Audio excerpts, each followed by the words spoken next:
Now, let me tell you where I am. Oh, there's a lot going on. I'm supposed to be in Atlanta right now. So it's not really Atlanta. It's someplace near like Fayetteville, Georgia, like Titus, T-ville, something like that, whatever it is. I just came in from New York, which I was at the Madison Square Garden Knicks and Spurs game last night. Locker room, as I've said to you, I shall take you on trips as I wander and go places. And last night in New York was great. I had a great time. Oh, wait a minute. That Liz, that's my girl Liz. Liz, I'm doing a live. What's up? This is Liz, y'all. What's, wow, what's up? Everything's okay?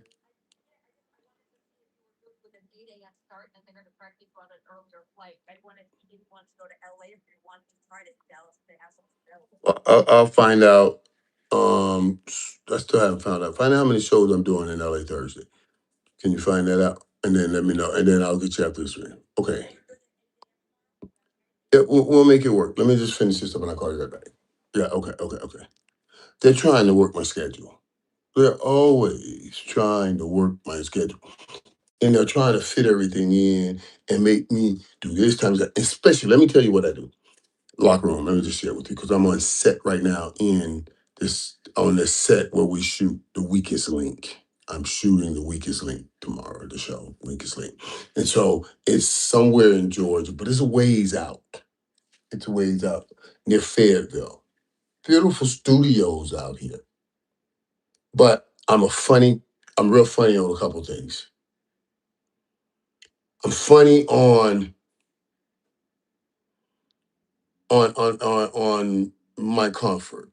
Like I didn't work this hard and go through what I go through, and I put certain things standard on all contracts, no matter what. Like I travel quite a bit, so you're not going to be putting me in any kind of a hotel. I'm not going to be dealing with certain things, certain rooms. Since I'm claustrophobic, I can't have small rooms. So, it's like these are must because then I won't be able to sleep. If I'm not able to sleep, then I won't be right tomorrow. I won't be when I'm working. And it's just, so for me, it's not even worth it. So if you can't do this, then let's not even do it because then I won't be right and I won't be able to give you whatever deal we're doing. So I'm real funny about that. And I don't know why I'm telling you all of that. I mean, they worked it out here, but it wasn't like that when I got here. And I was like, listen, because if the room's too small for me, I have to leave the door open or leave the window open.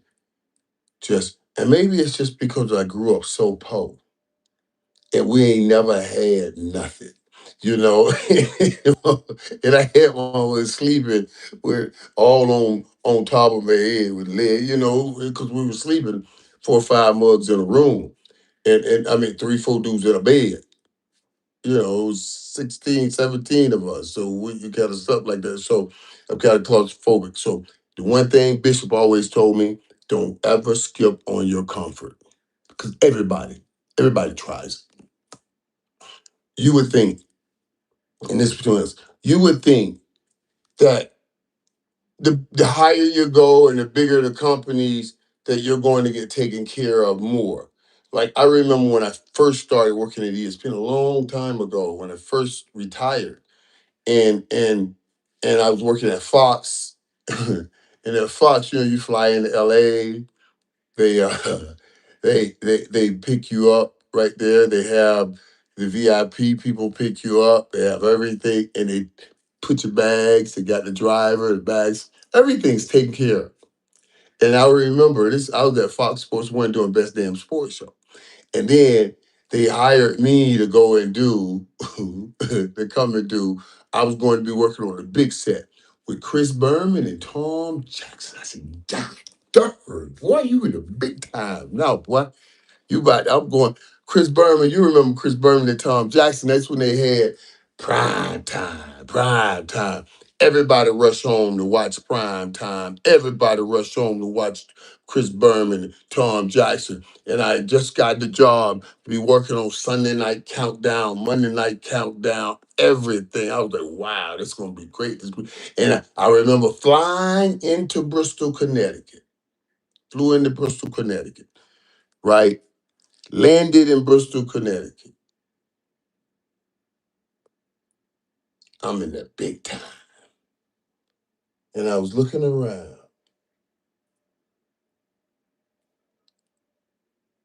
My bag was going around and around on that little thing. Dude. And I was looking around for somebody to pick that bag up with a sign that said Irvin. And it never came. So I called them. I said, excuse me, you guys know I landed. They said, yeah, we got your ticket. We know you landed. I said, well, my people will pick me up. They said, no, there's nobody to pick you up.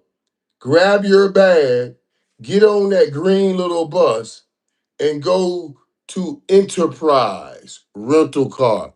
They will have a car for you over there. I said, what the hell is going on? Wait a minute. I know what kind of money you're paying me because I took some money. You know, I know what kind of money you're paying me. So why is I'm not, what, in LA, they had the driver, he picked bags up to pull the car. It was all great.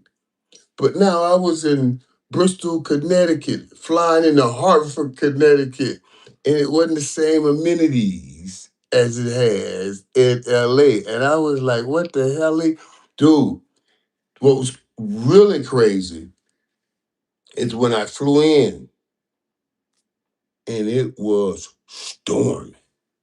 I mean, it was snow from the road as far back as you see, all white, all snow. Is it going? I don't know. Okay, time going again. So then what happened? But this dude could still play. But what you talking about? What y'all talking about, man? Let me see what y'all saying. I wonder if Pickens will show up. Me too. I will talk about that. I might go over the stories. I hope you are well. I am well. Let's go. Yo, Mike. Freaking Irvin, man. What's up? What's up? What's up, bro? But y'all know I got bad eyes, right? Love you. Hope you're having a good day. My day is better now. They're going to Spurs need to win it. Dude, we're going to talk about those Spurs. We're going to get to that. I'm just telling y'all about my day and where I'm at and the travels and all that. And I'm here to do the weakest link. And it's all cool. And it's a little ways away from Atlanta. You know, I want to kind of be in Atlanta. My boy thought I was going to get a chance to see him anyway. Y'all know Magic is right there. So he knows I'm in town. Maybe I'll meet him out for something to eat later on, or he'll come out this way because I'm probably about an hour outside of Atlanta, so I'm a ways away. You know, make sure everything is up. We are back up, right? Let me see. The dude is YouTube and YouTube. Hey, Michael, I thought you said there's no way the Spurs win game three. Dude, I was just going to talk about that. I swear, I'm sitting in the arena, and that's the dude. I ain't lying, you. I swear, every mug. That's a receipt. What? That's a receipt. I swear on everything. That's all I've been thinking about. And that's sports is so crazy. Think about it. That was as fair of a bet as anybody could have ever had. There was no way. You gone in and you beating San Antonio in San Antonio the first two games, and now you're coming out playing in. And I'm gonna say this, I swear to y'all, I swear I was messing with it on my live because I was talking to everybody walking up to that game. Dude, hairs was standing on my arms walking up to that game.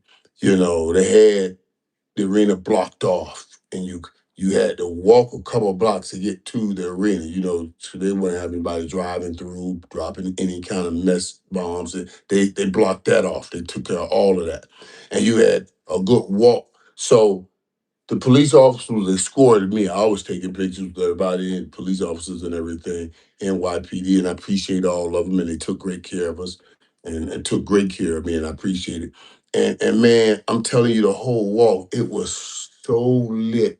And I felt that in Miami when the U was in the championship game, man. But I was so fired up. I was like, damn.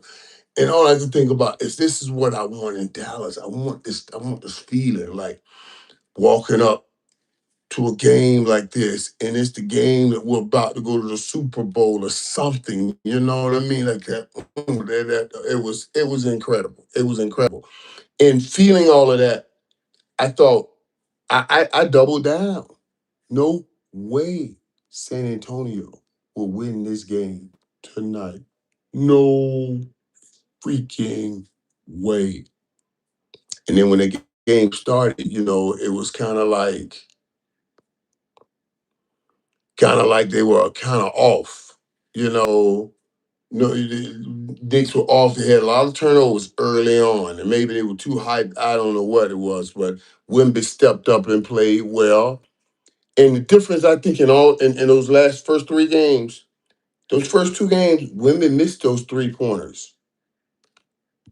In game three, Wimby hit those 3 pointers. That was the huge difference, you know. And we were mad because he was shot outside without enough presence inside. He did make more of his presence be felt inside. But what I will tell you is being in that arena, I'm gonna tell you this. They all felt like the NBA hadn't put the wink on. You saw where Wimby was pushing down and just manhandling Jalen Brunson. And everybody was okay with that. You saw, well, I think it was Castle or Vessel, gave him the forearm. And, Brunson went down. Everybody was okay with that. And I was like, this is it's a physical, crazy game, and it got physical. So I can't even imagine what game four is like. But when you think about it, when you're worried about being swept, as San Antonio was, your greatest fight's going to be in game three. Because nobody's ever come back from 0-3. Game four, it's almost like what I always say to people. Hope will dictate effort. The amount of hope I have will dictate how much effort I give. And the truth of it is, if you don't have much hope, you're not going to give much effort. In the fourth, when game four comes around and you're down 0-3, that is absolutely true. Your hope will determine your effort. You saw what Cleveland looked like in game four, and I thought that's why game three would be the hardest fight. So that's why I thought, and there's no way you're going to win game three, which means you would have swept San Antonio because I don't know how they would have mustered up something in game four. Got to give them credit for winning game three. And that atmosphere, that was an incredible moment, an incredible moment. And yeah, they made plays. And I'm gonna tell you something. I just knew the Knicks were going to win because when Josh Hart hit that first three, I said, "Oh, Josh Hart he's been hustling and playing hard, and he's very important. But when he first hit that first three, the guy next to me, I was sitting with Jimmy. I looked at the dude. I said, "Oh, that's what we need." It right there is Josh Hart. Because I wanted to feel that victory. I wanted to be in New York. They were crazy in the streets afterwards. Anyway, I went and ate dinner with Fat Joe and some of the guys, and we had a good time. We had a good time sitting around telling stories. Man, that's my dude, man. Shout out. Shout out to Fat Joe, man. Just a good dude, great family, man. Took pictures with his little son, man. Had a great time, dude. Had a great time. Yeah, it was good all the way around. It was good all the way around. Sit with my man Jimmy. And let me say this too about Jimmy, guys, because I'm sitting with Jimmy, and I hope I'm not being out of school. Jimmy's telling me texts from the San Antonio Spurs GM. Jimmy talks to everybody. Of course, Leon Rose, Leon and Worldwide West, who runs the Knicks, they were with us in Miami. So Jimmy's like the godfather of all the GMs and the coaches. They all go to Jimmy. Belichick, they all go to Jimmy, and you can tell he loves it. He just because he keeps his hands, his fingers in everything, and you can see on everything that's successful. You can see little traces of Jimmy. So I got to sit with him and talk, talk some game while we're watching the NBA Finals, and it was cool because even he and I never really talk on this level. Watching guys play, Josh Hart, yeah, like that dude that could have played with us. You know what I'm saying? For what we put in, and Jalen Bronson, yeah, that dude that could have played with us. Those are the kind of dudes that got fighting. But the Spurs got those dudes too. Now, and I love that. Like, the Dylan Harpers and Cassell, they were all fighting, and most of all Wimby. So yeah, I was shocked. Let me just say that I was shocked that they won that game, and now shock can easily worry it goes just scurry right on over to worry, and pressure can shift just like that. Oh my God, I can't even tell you guys the pressure in New York for Game 4. No way. New York can't lose that game. No way. Because then it all shifts back. Home court advantage goes back to San Antonio. And yeah, I know you beat them in San Antonio, but go back to what I originally first talked about, a hope, dictating effort. Now you're sitting there saying, oh my God, we were up 2-0, and now this thing is 2-2. And we're going back to San Antonio. I can't even fathom a flip sweep after New York did what they've done the last few sets. Now turn around and win the first two games and then get swept the next four games. I won't even fathom that. So I gotta wait to see what happens with Game 4 right now. That's going to be the big thing. You know what I mean? And the most important thing. What happens with Game 4? I'm gonna say the Knicks win this game because they have to win this game, or Armageddon is going to hit New York. And imagine how those New Yorkers are. I mean, they were flying high. They basically had taken the damn trophy already and put it on the shelf. They basically had put it on the shelf. The ticket prices to get in that game was crazy. And now you flip this thing and you get in trouble, you lose Game 4, can't happen. I'm taking the Knicks. They gotta win Game 4. My favorite receiver. I appreciate you saying I'm the favorite receiver, man. Dude, let me tell y'all something. I got you, bro. Bro, I do too. I believe it's important for George Pickens to be there. I do too. Dex should be attending a.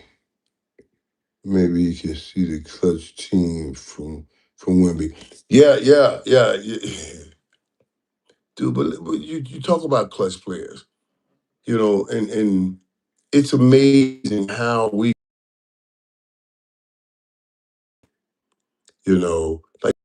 it's been clutch. I mean, he made some plays the other day, man. He shot one ball. I don't, and then looked at his hand like, how the hell did that go in? He didn't even know. He got fouled. Everything. It's just incredible, and he continues to make those plays. But then you flip on the other side, and you can see some people that don't ever show, like when I was talking about the James Harden and the problems he's had. What is that? Like I don't think that Dak's a clutch player. I believe Dak is a clutch player. But those times, in those important times, he didn't make the play. Okay, like you didn't get a chance to spike that ball and get that field goal try off. You didn't. You made plays up to that opportunity, but those things happen. Um, that perfect throw to Dez Bryant. Well, it was Tony Romo, maybe. Was it Tony? Yeah, it was Tony. A perfect throw to Dez Bryant, and doo-doo-doo, they call it not a touchdown. Does that say they were not a clutch player? They made the play. I thought it was a call. You know what I'm saying? So some things are beyond quarterbacks. Some things are beyond their ability to control the game. But I do say that's what Dak needs. Dak needs one of those, and all you need is one. Think about it. And the mindset that comes with it. Think about it this way. What trips me out? What we're saying about Dak is some of the same stuff you were saying about Matthew Stafford when he was in Detroit. You know, can't win in the playoffs, clutch time and everything. And then Matthew, of course, went to the Rams and won a Super Bowl, and then all of that switched. Now he's a big time clutch player. You just need one good postseason run. One good postseason run. And yeah, Dak needs that. You need to get through 3 games. You know, you had to buy in the Super Bowl or you're playing the wild card game and get through whatever, but you got to get through them and you got to make those plays to change that narrative. Just like Matthew Stafford has. So yes, Dak has to get that done. I'm with that. And I'm with that. He has to get that done. He has to get that done this year. And that's the only part that bothers me. That I don't know sometimes if everybody understands that. Jerry and everybody, and that's the importance of having these guys in camp early so they get this feeling. I'm gonna tell you something. That first game for the Cowboys is a big game. Say what you will, it's a big important game. You can't start out 0-1. And you know, and let the Giants, because there's a double entendre. That means you got to keep them still wondering if all that they're doing really works while you're solidifying where you are and what you are doing. That's why game one is important. Excuse me. And that's why it's so important that the Cowboys stop messing around and get everybody in camp. And just have one of these preseasons and where everybody is on the same page talking about trying to win and go deep into the playoffs. Just one of those every year. I'm so tired of this going through with Dallas. Every year we go through the same thing. Every year, the same thing. Dude, I want to ask you guys something. Excuse me. That that I saw about the kid that they uh deemed ineligible in college. I guess Brandon Sorley is his name, right? I got that right. Because I saw this. I didn't expect to talk about this, but I had some thoughts on it that I thought maybe we should just bend back. Let me see if I'm saying this man name right.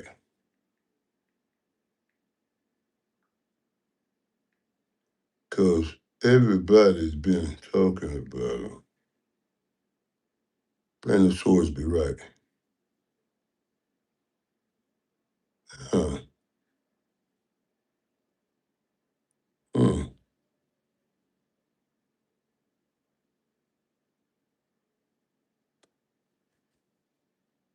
So, well, that's what Texas Tech is. Josh. Okay, yeah. Brandon Sorsby. You guys know it's the guy that they ruled ineligible due to gambling on teams that he was playing on. Bet when you will lose less. Bet when you broke, you will lose less. I don't know what that means. You know what I mean? Good to see you. Good to see you too, brother. What the Eagles gonna do this season, Mike? I can't wait to see that too. What the Eagles are going to do this season, and compared to right without AJ Brown, you saw what AJ Brown said the other day as he got ready to leave. They said he posted and printed some things on the wall saying the best that ever played here, that kind of stuff. So that's going to be crazy to see. I can't wait to see too what happens without that big body receiver. Remember, for a lot of years, Dak didn't have that big body receiver until he got George Pickens. And George Pickens gives this offense a certain physicality to it and a certain big body, space grabber that you can throw the ball up in the air. And Dak, I think, is a pretty accurate quarterback. Now, to see what happens when a Jalen Hurts, who I think is a good quarterback, but if you ask me on accuracy range, I'm going to take Dak over Jalen. I want to see what happens now with that situation. A new offense, new coordinator, offensive coordinator, and then no more the big lifesaver at receiver, and see what happens. I think that's going to be an issue. So this looks really prime. It really, for me, comes down to Washington and see how they bounce back off the season that they had last season. But if you ask me right now, all things given, I think Dallas should be the favorite going into going into the season to win the NFC East. When we look at what we're looking at, and I'm not just saying it because I'm a cowboy, but I am a cowboy, but that's what it is, and that's what it looks like anyway. I don't know that many people will come and combat me with that. Yeah, you you'll talk about Philadelphia Eagles. They back to back champs, first time in I don't know how many years, at least in a back to back division winners. That's something we got to change. Like I don't even like saying back to back division champs. You just back you're a division winner because people don't. Man, I'm a champ. I won a division. You ain't no damn champion. Stop. You're a division winner.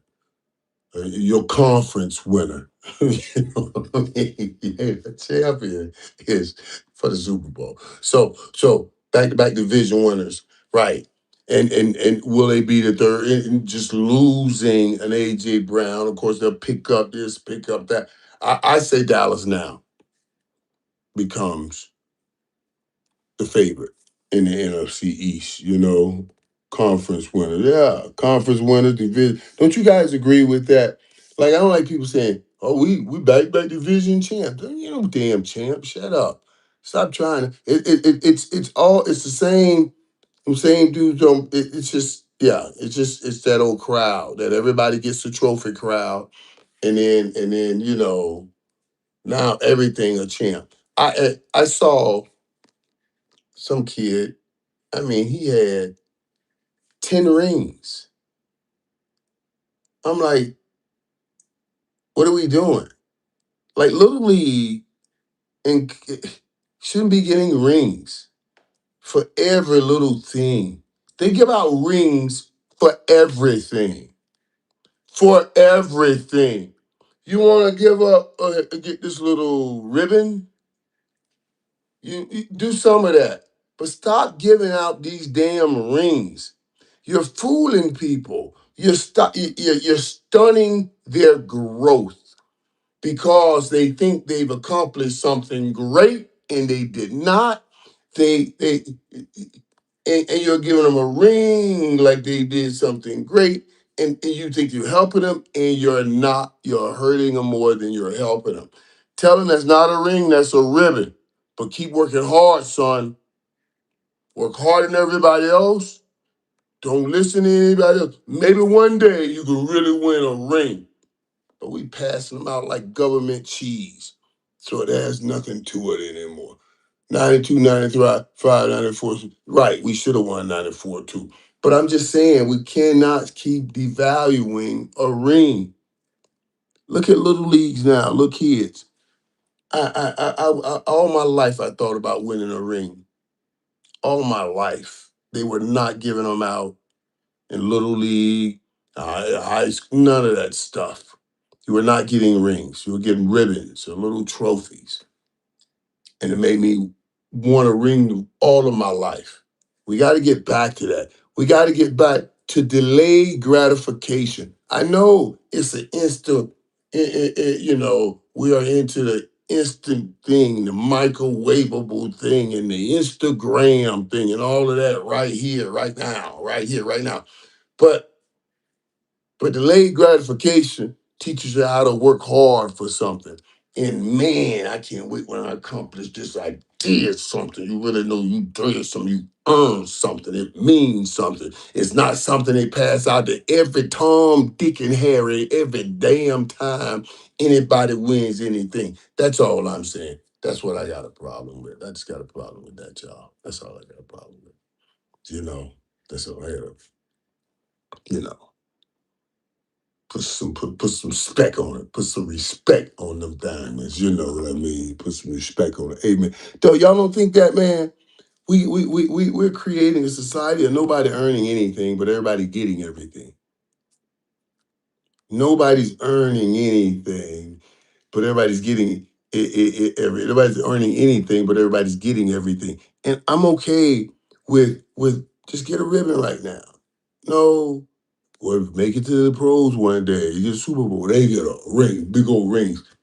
You know, give me a far off goal. All these little goals are good, but I want a far off goal, like a real ring. So, that kind of stuff. That's all I'm saying. But hopefully we're gonna get that this year.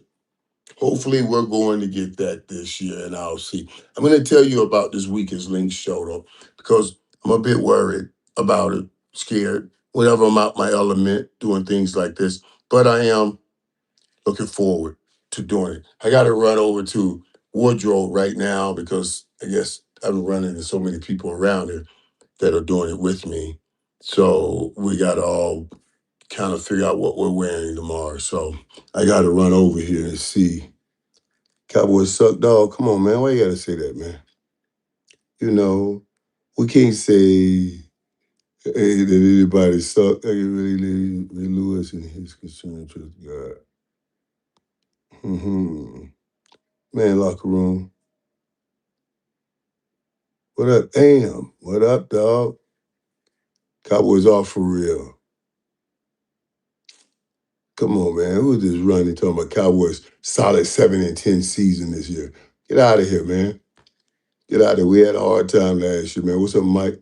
What you think about Odell Beckham coming back to New York? Great question right there. That's one I want to talk about. I'll give you that one. Like, I'd rather you talk like this than on TV. This feels more natural and real. Everything I do is natural and real. Hey, Mike, how are you thinking? Nephew should do a bit doing camp. I've been, and that's another one, man, because hearing about, I'm going to talk with Beckham too, but hearing about Shador and all of a sudden Deshaun Watson is supposedly, doing pretty good now. And Tom Munkin's offense, and I believe that. I believe that. Remember, Tom Munkin had Lamar Jackson. When Deshaun Watson was playing his best football, he was Lamar Jackson-ish. Now he at the time didn't run as well as Lamar, but his arm was better than Lamar. Lamar made more dynamic runs, but he made some phenomenal runs and some phenomenal plays. And the West Coast offense that Stefanski had, put in play is so much shoulders up thinking that sometimes it takes away from the more natural athletic quarterback. So now you take out more of the thinking shoulders up about where everybody is and all that, and you play more naturally. That does fit Deshaun Watson. That fits Deshaun Watson. And it seems like Deshaun Watson would fit that offense even more because Shador is not the running quarterback. Shador plays a more cerebral game, but he's fearless and will try to buy more time. So, yeah, when I hear people saying that Deshaun Watson looks good in that offense, I can see that. I can see that. You know, I can see where they would be saying that. But I think Shador will also thrive better in this offense because the offense he was in, that West Coast offense for a rookie coming in the league, trying to understand all defenses are trying to do to you and break down that offense is no damn joke. I'm telling you right now, it's no joke. Yeah, okay. Bear texting me. I do gotta go. All right, I got to go do some wardrobe locker room, but we'll talk. And I appreciate talking to you guys like this too. And I enjoy it. I enjoy it all the way around, man. I really do. And I appreciate you guys showing up. And I'll let you know more about this week's link stuff. You know, after I shoot it, I'll let you guys know a little bit more about it. I appreciate